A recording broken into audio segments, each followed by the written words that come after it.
இந்த உலகத்திலே பணத்தை விட மதிப்புமிக்க விஷயங்கள் நிறையவே இருக்கு. உங்களோட அம்மாவை அன்பு செய்யுங்க, அரவணைங்க. ஒருவரிடமிருந்து பெற்றுக்கொள்றதை விட கொடுக்கறது தான் மிகச்சிறந்த நல்ல விஷயம். இந்த உலகத்திலேயே மிகச்சிறந்த இயந்திரம் மனித உடம்பு தான். அன்பு தான் மிகச்சிறந்த மருத்துவம். இந்த விஷயங்கள் எல்லாம் சொன்னதார் என்று சொன்னால் எடி ஜக்கு என்று சொல்லி உலகத்திலேயே மிகவும் மகிழ்ச்சியான மனிதர் இந்த விஷயங்களை தனது வாழ்க்கையிலிருந்து பாடங்களை எங்களுக்கு சொல்லியிருக்கிறார். வணக்கம். இன்றைக்கு நாங்கள் பார்க்க போகிறது the happiest man on earth. இந்த புத்தகத்தில் எழுதினவர் எடி ஜக்கு என்றவர். அவற்றை சுயசரியத்தான் இந்த புத்தகத்தில் எழுதியிருக்கிறார். இந்த கதை இப்படித்தான் தொடங்கும். ஒரு அழகான அன்பான குடும்பம், ஒரு கேரான அப்பா அம்மா, ஒரு தங்கச்சி இருப்பினம், ஒரு குட்டி லுலுன்னு சொல்லி ஒரு சின்ன நாய்க்குட்டி ஒன்றை வளர்த்து கொண்டிருப்பினம், ஒரு அன்பான ஒரு டீசன்ட் ஃபேமிலியாக இருப்பினம். வாழ்கிற இடம் ஜெர்மன். அவர் சின்னன்ல இருந்தே இந்த எடி ஜக்கு வளரேக்கில் தான் ஒரு பெருமை மிக்க ஜெர்மனியனாத்தான் தன்னை நினைச்சு கொண்டு வளருவார். அவர் உண்மையிலே ஒரு ஜூதராக இருந்தாலும் அவர் ஒரு பெருமை மிக்க ஜெர்மனியனா வளர்ந்து கொண்டு வருவார். திடீரென்று பார்க்கல இந்த ஹிட்லர் இந்த ஆட்சி அங்கே ஜெர்மனில் வரைகளில் ஜெர்மனை சேர்ந்த ஜூதர்களை எல்லாரையும் ஜெர்மனியன் நாட்டை விட்டு கலைப்பினம். நாட்டை விட்டு கலைக்கிறது மட்டும் இல்லாமல் காண்ற இடங்கள் எல்லாம் சுடுவினம். இந்த வரலாறு உங்களுக்கு தெரியும். ஜூதருக்கு எதிராக ஹிட்லர் செய்த கொடுமைகள் ஓரளவுக்கு உங்களுக்கு தெரிஞ்சிருக்கும். அப்போ இப்படியான ஒரு சூழல்ல அவற்றை தகப்பன் எடி ஜக்குண்ட தகப்பன் என்ன செய்வேன்னு சொல்லி சொன்னால், என்ன மகனையும் கொன்றிடணும்ன்றதுக்காக வேண்டி ஒரு ஃபேக் ஐடியை உருவாக்கி ஒரு அனாதைகள் ஒரு ஹாஸ்டலில் கொண்டு போய் வோல்டர் என்ற ஃபேக் ஐடியோட அவரை சேர்த்து அவரை படிப்பிப்பார். அவரை படிப்பிக்கல இவர் தாய் தகப்பன் பேரண்ட்ஸுக்கும் ஜக்குக்கும் இடையிலான தொடர்பு துண்டிக்கப்பட்டுரும். ஜக்கு ஒரு மாதிரி படித்து இன்ஜினியராக வந்துடுவார். அவர் என்ன செய்வார்னு சொல்லி சொன்னால், தன் தகப்பன் பேரண்ட்ஸ் 20வது வெட்டிங் ஆனிவர்சரிக்கு ஒரு சர்ப்ரைஸ் விசிட் ஒன்று கொடுப்போம் என்று சொல்லி அவை இந்த வீட்டுக்கு இவர் தூர இடத்துக்கு பயணம் செய்து போவார். அங்கே போய் பார்க்கல வீடு பூட்டி கிடக்கும். வீட்டில் ஒரு தரம் இருக்காது. ரோட்டுகள் எல்லாம் பார்த்தா ஜூத மதத்தலங்கள் எல்லாம் எரிக்கப்பட்டிருக்கும். ஆங்காங்கே வெடிச்சத்தங்களும் ரோட்ல எல்லாம் பொடிகளும் அதிகமாக கிடக்கும். அப்போ இவருக்கு ஒரு ஒன்றும் விளங்காது. ஏனென்றா ஒரு மீடியாவோ ஒரு சமூக ஊடகங்களோ ஒரு இதோ இல்லாத ஒரு காலப்பகுதியினுடைய இவருக்கு திடீரென்று ஒன்றுமே விளங்காது. இப்போ கதவை திறந்து உள்ளுக்கு போய் பார்ப்பார். தன் நாய்க்குட்டி மட்டும் அங்கே இருக்கிறத காணுவார். சரி, விடிய எழும்பி பார்ப்போம்னு சொல்லி விடிய எழும்பேக்களை இந்த நாசி படை ஹிட்லர் இந்த படையை இவரை கொடுமைப்படுத்திக்கணும். அடித்து அவர் சொல்லுவார், தனக்கு உயிரே இல்லைன்னு தனக்கு கட்டம் பெரு மட்டும் இந்த நாசிப்படை இவரை அடிப்பிடும். அது மட்டும் இல்லாமல் அவர் ஆசியா வளர்க்குற நாய் இவருக்கு அடிக்கைகளை அவங்களுக்கு கடிக்க போகும். அவருக்கு முன்னாலேயே கத்தியால குத்தி அந்த நாயை குட்டியை கொன்றுவிடும். இதுக்கு பிறகு இவர் அரெஸ்ட் பண்ணி கொண்டு போய் இந்த நாசி இந்த கன்சன்ட்ரேஷன் கேம்பில் கொண்டே அடைப்பினம். இந்த கன்சன்ட்ரேஷன் கேம்ப் எப்படி இருக்குமென்னு சொல்லி சொன்னால், ஒரு ஆள் நடக்கல சாடையா இடறிட்டா கூட அவை கொன்றுவிடும். அதாவது கேஸ் சேம்பருக்கு போகணும், புகை மட்டும்தான் வெளியே போகும். அப்படியாப்பட்ட ஒரு கொடூரம். சாப்பாடு, ஒரு நேர சாப்பாடு, அதை விட உடுப்பெல்லாம் கலட்டிடுவினம். இவைக்கு ஒரு நம்பர் பிளேட் மாதிரி ஒரு நம்பர் ஒன்று கொடுப்பின இவை இந்த அடையாளத்துக்காக வேண்டி அதை துளைச்சிட்டு நம்ம சொல்ல கூட அவர்களுக்கு தண்டனை கொலைதான், மரண தண்டனை தான் தண்டனை. அப்படி ஒரு கொடூரம். ஈவன் அவை இந்த தலைமுடியில ஒரு பேனை கண்டா கூட சுட்டுருவாங்க, அவை ஹெல்த்தி இல்லாத ஆளுன்னு சொல்லி.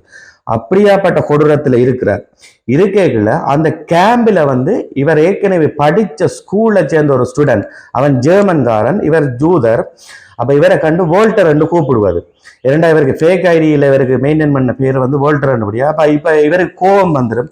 நான் ஒரு ஜெர்மனியனா இருக்க எனக்கு விருப்பம் இல்லை, நான் வோல்டர் இல்லை, நான் அப்படி ஃபேக் ஐடியை பயன்படுத்தி தான் நான் அங்கே படித்தேன், நான் ஒரு ஜூதன் தான் என்று சொல்றதை இப்ப அவர்கிட்ட சொல்லுவார். இப்ப அவங்களுக்கு இடையில இந்த கன்ஃபிளிக்ட் இருந்தாலும் அந்த ஃப்ரெண்ட்ஷிப்பில் அந்த ஃப்ரெண்ட் சொல்லுவார், நான் உன்னை தப்பி போகிறதுக்கு உதவி செய்கிறேன், தப்பி போகிறதுக்கு இல்லை, உன்னை சர்வை பண்ணுறதுக்கு நான் உதவி செய்கிறேன், உனக்கு இப்படி இன்ஜினியரிங் ஸ்கில் இருக்குது, அதாவது எக்ஸ்ரே மெஷின்கள் தயாரிக்கிற ஸ்கில் இருக்குது, நான் உன்னை கதைச்சு அந்த கம்பெனி ஒன்றில் வேலை செய்யக்கூடிய மாதிரி அரேஞ்ச் பண்ணிடுறேன்னு சொல்லுவார். அப்போ இதை ஏற்றுக்கொண்டு இவர் அந்த வேலைக்கு போவார். அந்த வேலைக்கு போகிற தருணத்தில் வெளியே விட்டுருவினேன், கேம்பை விட்டு வெளியே விட்டுவினேன். இதுக்குள்ள தன்னை தாய் தகப்பனை மீட் பண்ணி நாட்டில இருந்து ஜெர்மன்ல இருந்து தப்புறதுக்கு பிளான் பண்றோம். ஜெர்மன்ல இருந்து பெல்ஜியத்துக்கு போர்டரை தாண்டி எஸ்கேப் ஆயிருவினம். இந்த தப்புற இதுகளுக்குள்ளேயே சுவாரஸ்யமான நிறைய கதைகள் இருக்கு. தாய் தப்பனை விடுறது, தப்பனை மிஸ் பண்ற விஷயங்கள் எல்லாம் இருக்கு. பெல்ஜியத்துக்கு போன பிறகு பெல்ஜியத்திலையும் இவர் கொஞ்சம் அந்த இன்ஜினியரிங் சம்பந்தமான வேலை செய்வார். அங்க வந்து யூதர்களுக்கு ஒரு அடைக்கல மாதிரி பெல்ஜிய அரசாங்கம் இடம் விட்டிருந்தது. இப்ப என்ன நடக்கும்னு சொல்லி சொன்னால், நாசி படம், இந்த ஹிட்லர்ன படம் பெல்ஜியத்தையும் பிடிச்சிடும். பெல்ஜியத்தை பிடிச்சா பிறகு இவர் பெல்ஜியத்திலிருந்து இவர் தப்ப வலிக்கிடுவினம். ஒரு முக்கியமான சந்தர்ப்பம் வரும், இவர் தப்ப வலிக்கிறதுக்கு இடமே இருக்காது.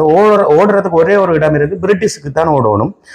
அப்ப பிரிட்டிஷுக்கு இவர் போய்க்கொண்டு இவர்கிட்ட ஃப்ரெண்ட் என்ன செய்வார்னு சொல்லி சொன்னால், அவங்க அந்த கப்பல்ல ஏற்ற மாட்டேன்னு சொல்லிடுவாங்க. பிரிட்டிஷ் ஏற்கனவே செத்து கிடக்கிற ஒரு பிரிட்டிஷ் ஆமிக்காரன் உடுப்பை கலட்டி பிரிட்டிஷ் இராணுவம் மாதிரி அவர்கிட்ட ஃப்ரெண்ட் வந்து தப்பி போவார். இவருக்கும் அதே மாதிரி இவர்கிட்ட உடம்புன்ற சைஸுக்கு ஏற்ற மாதிரி ஒரு உடம்பு பொடி வந்து கிடக்கும். இப்போ இவர் அதை கலட்ட போவார். கலட்டி தான் அப்படி உடுப்பை போட்டுக்கொண்டு காப்பாற்றி தப்பி போகலாம் என்று இவருக்கு தெரிஞ்சிருந்தா கூட அந்த உடுப்பை கலட்ட வழி கிடைக்கல. இவருக்கு ஒரு ஃபீலிங் இருக்கு, நான் எப்படியும் உடுப்பை கலட்டுறது வந்து அந்த குறிப்பிட்ட அந்த ஆமி படை வீரன் ஒரு தன்மானத்தை அவன் டிக்னிட்டியில ஹை வைக்கிற மாதிரி இருக்குமென்று தனக்குள்ள ஃபீல் பண்ணி அப்படி தப்பிக்கிறத வந்து அவர் அதுல இருந்து விடுபடுறார். ஒரு மாதிரியா இவற்ற குடும்பமும் திருப்பி நாசி படையால அரெஸ்ட் பண்ணப்பட்டு அஸ்விச் என்று சொல்லி உலகத்திலேயே கொடூரமான கன்சன்ட்ரேஷன் கேம்ப் அதுதான். அவ்வளவு ஒரு கொடூரமான இடத்துக்கு வந்து இவைய தாய் தகப்பன் தங்கச்சி அவ்வளவு வரையும் அரெஸ்ட் பண்ணி கொண்டு போயிடும். அப்படி கொண்டு போன அப்புறம் தரம் பிரிப்பினர். அங்க தரம் பிரிக்கிற என்னத்துக்கான்னு சொல்லி சொன்னால், தப்பி பிழைச்சு வாழக்கூடிய ஹெல்த்தியான ஆக்களை வந்து அந்த கேம்பில் வச்சு மெயின்டைன் பண்ணி வேலை வாங்குவாங்க. நடக்க கஷ்டமான ஆக்கள், வயசு போன ஆக்கள் எல்லாம் வந்து கேஸ் சேம்பர்ல வந்து போட்டு அவையில கொன்றுவிடும். அப்ப தகப்பன் ஒரு பாதையிலையும் இவரை வேற பாதையிலையும் வந்து தரம் பிரிச்சு வழி அனுப்பிக்கல. இவருக்கு தகப்பன்ல கொண்ட அன்பால இவர் தகப்பன் பாதையிலே இவர் ஓடிப்போக நாசி படையணி SS படையணி சேர்ந்த ஒருத்தன், நீ அங்க போகல, நீ உங்களோட அப்பா தான் அங்க போகல, நீ போகக்கூடாதுன்னு சொல்லுவார். அப்ப ஏன் நான் அங்க போகக்கூடாதுன்னு சொல்ல அந்த ராணுவ வீரன் சொல்லுவான், இல்ல உங்களோட அப்பா நடந்து கொள்ள மாட்டார், உங்களோட அப்பா ட்ரக்கில் ஏறி போகட்டு நீ நடந்து போன்னு சொல்லுவார். இவர் அதை நம்பி இவர் நினைப்பார் நல்ல விஷயம் செய்கிறாங்க, நடக்க இல்லாத அப்பாவுக்கு உதவி செய்யறோம்னு சொல்லி 2-3 நாள்ல இவர் அப்பா மிஸ் பண்ணி போட்டு கேட்பார், எங்களோட அப்பா அம்மா எங்கேன்னு சொல்லி.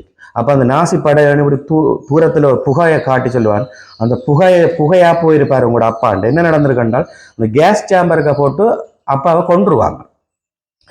இந்த நேரத்துல தான் அவர் அந்த பேரண்ட்ஸையும் அப்பாவையும் அம்மாவையும் மிஸ் பண்ணி அவர் சொல்லுவார், தயவு செய்து உங்களோட அம்மாவை நீங்க இருக்கைகளை மிஸ் பண்ணிடுறாங்க, ஒரு தாயை போல சிறந்த ஜீவன் இந்த உலகத்துல இல்லை, உங்களுக்கெல்லாம் உங்களோட அம்மா இருந்தா தயவு செய்து அவைய போய் கட்டி பிடிச்சு கொஞ்சி நீங்க எவ்வளவு அவைய லவ் பண்றீங்கன்றத அவைக்கு தெரியப்படுத்துங்க என்ன மாதிரி ஃபீல் பண்ணி சொல்லுவார். இப்படி அந்த கேம்பில் அவர் இருந்தோன்றிருக்கல சில அனுபவங்களை அவர் புரிஞ்சு கொள்ளுவார். எவ்வளவுதான் கொடுமைப்பட்டாலும் துன்பப்பட்டாலும் அங்கேயும் அவர் ஒரு சிறந்த ஒரு நட்பை தன்னோட மெயின்டைன் பண்றார். அதே நேரத்துல இவர் நிறைய இடங்கள்ல இவரை காப்பாற்றுறது, இவர் உயிரோட இருக்கிறதுக்கு இவருக்கு உதவினது வந்து இவற்றை கல்விதான் என்றதும் இந்த புத்தகத்துல நிறைய இடங்கள்ல இருக்கு. ஒரு வகையா இந்த 2ஆம் உலக மகாயுத்தத்துல இந்த பிரிட்டிஷ் படையணி, ரஷ்யன் படையணி, அமெரிக்கன் படையணி வந்து இவைய அந்த கன்சன்ட்ரேஷன் கேம்பில் உள்ளாக்களை காப்பாற்றிடுவேன். அதுக்கு பிறகு இவர் உயிர் தப்பி ஆஸ்திரேலியாவில் நல்ல வாழ்க்கை வாழ்ந்தொன்றிருந்தவர். கிட்டத்தட்ட இப்படி ஒரு மோசமான சூழ்நிலையில இருந்தவர் 100 வயது தாண்டி வாழ்றார். பேர பிள்ளையை காண்றார், பூட்ட பிள்ளையும் காண்றார். ஆனா இவ்வளவு துன்பத்தையும் அனுபவிச்சா கூட அவர் சொல்ல வர விஷயம் என்னென்றா, நான் யூதர்களை ஜெர்மன்காரர் வந்து கொண்டது, கொடுமைப்படுத்தினது, இந்த கன்சன்ட்ரேஷன் கேம்பில் போட்டு இன அழிப்பு செய்தது எல்லாம் என்ற ஞாபகத்திலையும் இருக்கு. நான் அதை மறக்கையும் இல்லை, ஆனால் நான் மன்னிக்கையும் இல்லை. ஆனால் நான் அவங்களுக்கு ஒரு எதிர்க்கணுமோ அல்லது அவங்கள பழி வாங்கணும் என்ற சிந்தனை எனக்கு இல்லை. இவ்வளத்தையும் தப்பியும் இவ்வளவு விஷயத்துக்கு பிறகும் நான் வாழ்ந்து காட்டணும் என்றதான் வாழ்றன் என்ற மாதிரி ஒரு விஷயத்த அவர் சொல்லுவார். நாங்களும் எங்களோட வாழ்க்கையில யாரையுமே பழிவாங்க நினைக்க கூடாது, எங்கட வாழ்க்கையை நாங்க சந்தோஷமா வாழணும் என்ற மாதிரி இந்த கதை ஃபுல்லா சொல்லுவார். முதல் அவர் சொன்ன அந்த படிப்பினைகள், உங்களோட தாயை அன்பு செய்யுங்க. உலகத்துல பணத்தை விடையும் நிறைய விஷயங்கள் இருக்கு. பணம் தான் முக்கியமான விஷயம் என்று இல்லை. எங்களோட உடம்பு தான் உலகத்திலேயே மிகச்சிறந்த இயந்திரம். எங்க ஒரு நம்பிக்கை இருக்கோ அங்க வாழ்க்கை இருக்கும். இவ்வளவுதான் வாழ்க்கையில ஒரு டார்க்னஸான வாழ்க்கையின் ஒரு பருவம் வந்தாலும் ஒரு மிராக்கிள், ஒரு அதிசயம் எங்களுக்கு நிகழ்ந்து எங்களை காப்பாற்றும். உங்களோட வாழ்க்கையில ஒரு ஃப்ரெண்ட்ஸை நீங்க கட்டாயம் வச்சிருக்கணும் என்ற மாதிரியான நிறைய நல்ல விஷயங்களை இந்த புத்தகம் சொல்லும்.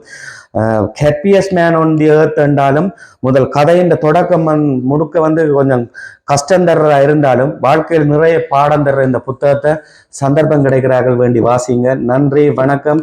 தயவு செய்து எங்களோட சேனலை பார்த்துட்டு தட்டிட்டு போகாம லைக் பண்ணுங்க, ஷேர் பண்ணுங்க, சப்ஸ்கிரைப் பண்ணுங்க. வணக்கம்.